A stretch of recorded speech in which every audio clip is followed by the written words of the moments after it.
2024학년도 2학기 중간고사 생명과학원 한빛고 내신 분석 리포트입니다. 물론 총평을 보시면 아시겠습니다만 범위가 넓은 편은 아니었어요. 염색체부터 사람의 유전까지, 그러니까 사람의 유전 뒷부분에 있는 수이상 유전병이나 구조 이상, 유전자 이상 유전병 문제는 출제되지 않았습니다.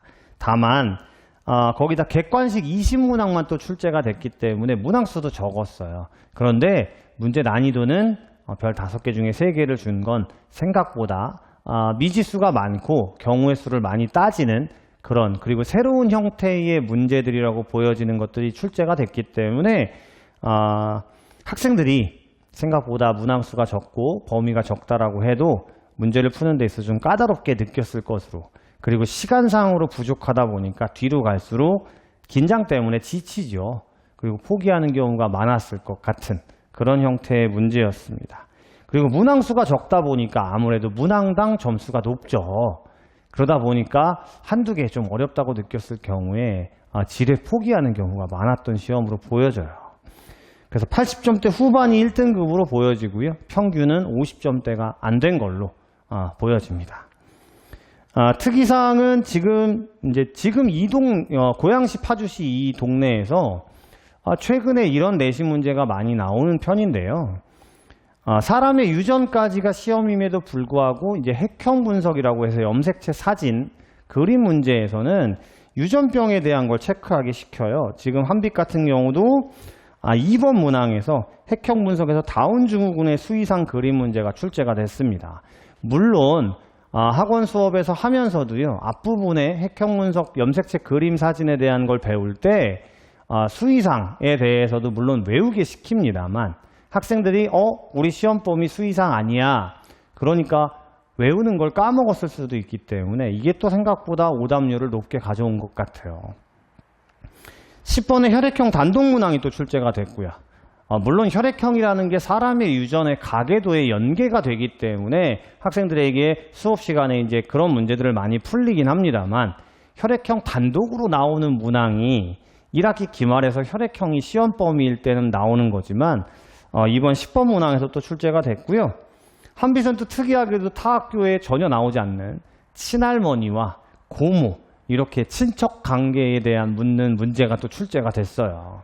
물론 요즘 학생들이 할머니, 할아버지 이런 표현보다는 친할머니, 친할아버지 그리고 고모에 대한 개념이 또 부족한 친구들도 있기 때문에 이 부분에서도 또 오답률이 높지 않았을까라고 보여집니다. 대표 문항 분석을 보시면 첫 번째 줄에 제가 써놨습니다. 수능 특강보다는 고3 학평에서 보여지는 문제 형태들이 많았어요. 대표적으로 3번 문항이 2025학년도 올해죠. 고3 9월. 그 다음에 9번은 2022학년도 고3 10월 학평의 변형 문제였기 때문에 우리 내년 2025학년도 한빛고 준비하는 학생들은 기본 내신 기출 같은 것도 당연히 풀어야 되겠지만 우선 수특 문제를 먼저 풀기보다는 고3 학평 문제를 최소한 2년치 정도, 그리고 6월, 9월 수능 이렇게 교육형 모의고사 정도를 먼저 풀면서 고난이도를 좀 체감한 다음에 수특을 푸는 것도 하나의 전략적이지 않을까라고 생각이 듭니다. 염색체부터 세포분열까지가 9문항 출제가 됐어요. 많은 문항이라고 여겨질 수 있겠지만 아까 말씀드렸듯이 염색체부터 감수분열까지가 유전의 가장 기본적인 부분이고요. 이 부분에서 최근에 킬러적인 문제가 많이 나오기 때문에 이 부분까지를 학원에서도 굉장히 오랜 시간 개념 강의 촬영도 하고 그 다음 문제도 선별하고 문제풀이 촬영도 하고 하거든요. 테스트도 보고 아니나 다를까 9문항 출제가 됐어요.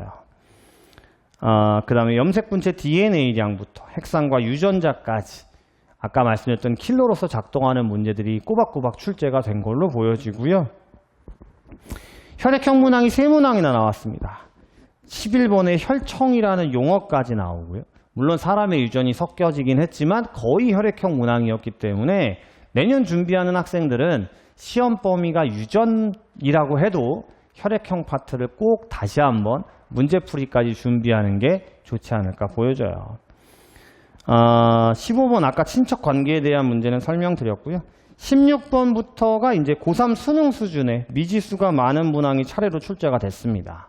17번에 복대립과 단일인자, 그리고 19번에 DNA 상대량과 다인자, 그리고 20번의 단일인자 연관문항이 출제가 되면서 우리 2025학년도 한빛고 시험을 준비하는 친구들은요, 올해 2024학년도 작년이죠. 여러분한텐 시험지를 꼭 구하셔서 16번부터 20번까지의 문항 정도의 난이도를 내가 얼마나 대처할 수 있느냐를 연습하시는 것이 고득점의 주요한 전략이라고 보여지는 시험이었습니다.